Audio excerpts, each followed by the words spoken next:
जय श्री राम। दोस्तों, निष्काम भाव से की गई भक्ति फलदायी होती है।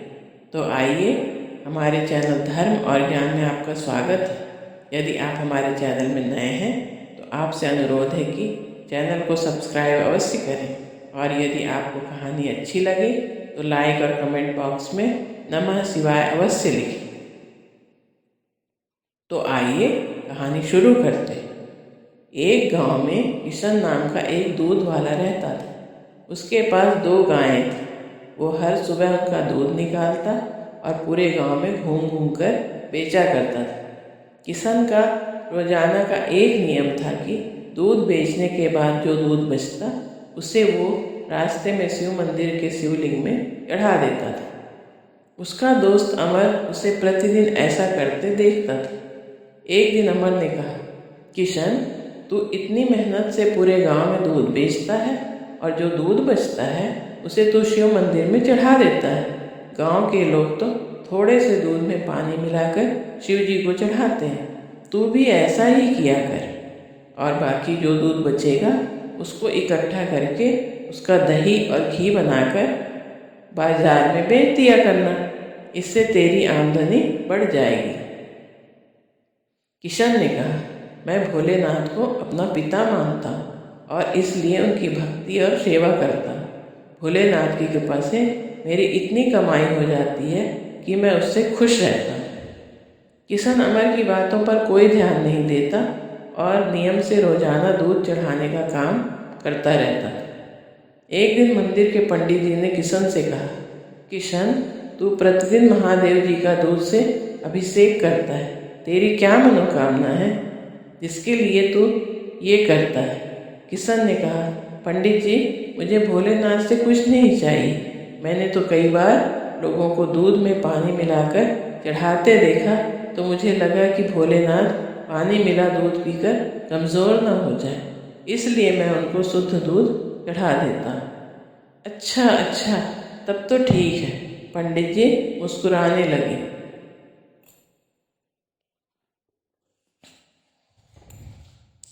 एक दिन गांव में तेज बारिश हो रही थी। बारिश के कारण किशन दूध बेचने नहीं जा सका। उसका सारा दूध बच गया था। उसने सोचा, आज कितना सारा दूध बच गया है, चलो मैं इसको शिवलिंग पर चढ़ा आता हूँ। उसे दूध लिए देकर पंडित जी ने कहा, किशन, ये दूध बहुत बहुत सारा है, ये बहकर तो खराब हो जाएगा। पंडित जी, पर मैं इस दूध का क्या करूँ? इससे तो मैं घर भी नहीं ले जा सकता। किशन ने कहा, तुम एक काम क्यों नहीं करते? इस दूध की खीर बनाकर शिव जी को भोग लगा दो और गांव वालों को प्रसाद बांट दो। इससे तुम्हें पुण्य मिलेगा। पंडित जी ने कहा, पंडित जी, ये तो आपने बहुत अच्छा उपाय बताया है। मैं अभी बाजार जाकर खीर बनाने का सामान लेकर आता हूँ। किशन ने बाजार से सामान लाकर खीर बनाई और भगवान शंकर को खीर का भोग लगाकर सारे गांव वालों को प्रसाद बांट दिया। इधर कैलाश पर्वत पर भगवान भोलेनाथ के मुख पर खीर लगी देखकर पार्वती जी बोली, ये तो जरूर भगवान कृष्ण की भेजी हुई कोई भेंट लगती है, इसको खाकर आप इतने प्रसन्न दिखाई पड़ रहे हैं। नहीं पार्वती, ये भोग तो मेरे प्रिय भक्त किशन ने लगाया है। इसकी निश्चल भक्ति ने मेरा मन जीत लिया है। ये मुझे अपना पिता मानता है और मुझे प्रतिदिन दूध और खीर का भोग लगाता है। ये मेरी चिंता करता है और मुझे शुद्ध दूध चढ़ाता है, इसलिए कि मैं पानी मिला दूध पीकर कमज़ोर न हो जाऊं। इसकी निश्चल भक्ति से मैं बहुत प्रसन्न हूँ। प्रभु, फिर तो अपने इस भक्त पर कृपा करने के लिए हमें इसकी परीक्षा लेनी चाहिए। तो फिर देर किस बात की? और भगवान शंकर तथा माता पार्वती पृथ्वी पर आ जाते हैं। भगवान शिव और पार्वती ने सेठ और सेठानी का भेष बना लिया और वे दोनों किशन के घर पहुंच गए। उन्हें देखकर किशन ने प्रणाम किया और कहा, कहिए क्या काम है? सेठ जी ने कहा, हमने सुना है तुम शुद्ध और ताज़ा दूध बेचते हो, अतः हमें तुम्हारा सारा दूध खरीदना चाहते हैं। तुम अपना सारा दूध हमें दे देना, हम उसका दुगुना दाम दे देंगे और तुमको गांव में घूम घूम कर दूध भी नहीं बेचना पड़ेगा।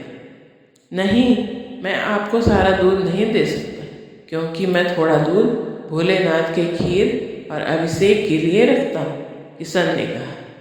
सेठ जी ने कहा, अरे तुम अपना सारा दूध हमें दे दो, हम तुम्हें चौगुना दाम दे देंगे, जिससे तुम्हें अच्छी कमाई हो जाएगी। नहीं सेठ जी, मैं आपको शिव मंदिर के हिस्से का दूध निकालकर बचा हुआ दूध ही दे सकता हूँ, बाकी आपकी मर्जी, लेना है तो ठीक, किशन का जवाब था। किसान का जवाब सुनकर सेठ जी ने कहा, चलो भाग्यवान कहीं और चलते हैं, ये तो कोई बहुत बड़ा शिव भक्त जान पड़ता है। सेठ और सेठानी वहाँ से चले जाते हैं।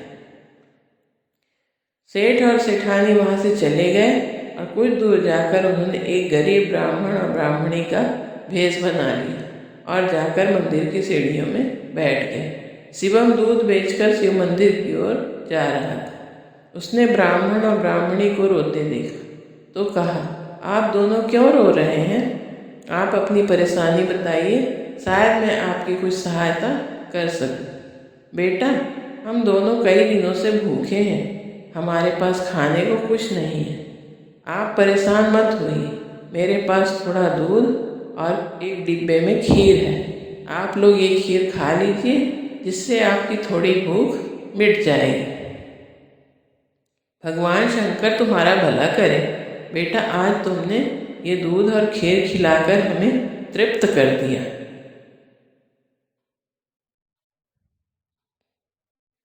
लेकिन बेटा, तुम ये खीर और दूध तो भोलेनाथ के लिए लाए थे, फिर हमारे लिए तुमने अपना ये नियम क्यों तोड़ दिया? यदि मैं आपको भूखा छोड़कर भोलेनाथ को भोग लगाता तो वो भी इसे ग्रहण नहीं करते, क्योंकि जिस तरह मैं उनको अपना पिता मानता हूँ, उसी तरह आप भी उन्हीं की संतान हैं, और कोई पिता अपनी संतान को भूखा देखकर भला कैसे खुश रह सकता है? किशन की भोली भाली और पवित्र बातों को सुनकर भगवान शिव और देवी पार्वती अपने असली रूप में आ जाते हैं। उन्हें देखकर किशन उनके चरणों में गिर जाता है। भगवान शंकर ने कहा, किशन, मैं तुम्हारी सच्ची भक्ति से बहुत प्रसन्न हूँ, मांगो क्या मांगते हो?